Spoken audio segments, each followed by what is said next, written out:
What a wonderful, mesmerizing book, to say at least, after grasping its grandiosity in so many aspects.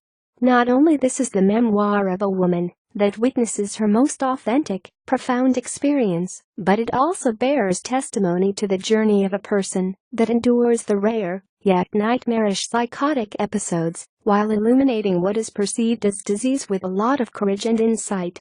One does not become enlightened by imagining figures of light, but by making the darkness conscious, are the words of an enlightened man that discovered new pathway to the human psyche, C.G. Jung.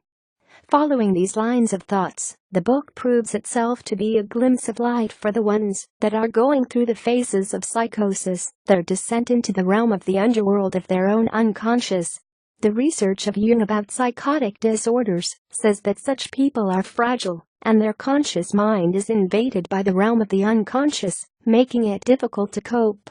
Jung theorizes that, this way, an equilibrium is achieved between the conscious and the unconscious.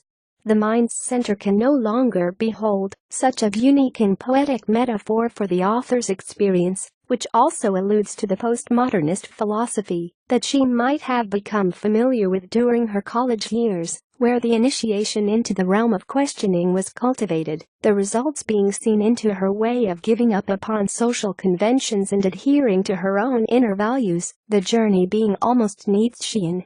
Despite the many psychoanalytic treatments that she had undergone, the book does not create an atmosphere of scientific research, but considers her alliance with her therapists the cure of her ailment, the care being her stairway to improvement.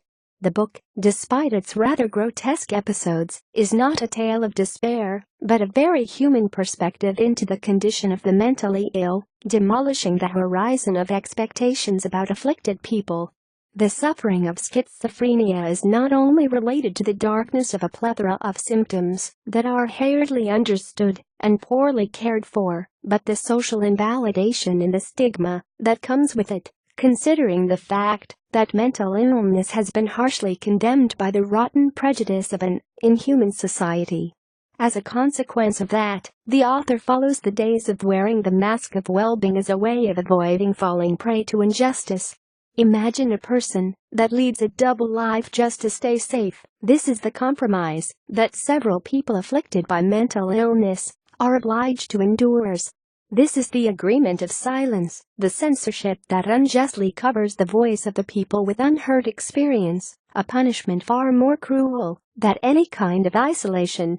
From this type of a world, the author spreads her wings towards liberation by expressing and voicing the experience of being a person who deals with mental disorders in a social group that is unable to care for them. The book is, therefore, impressively astounding and deeply humane, a rare gem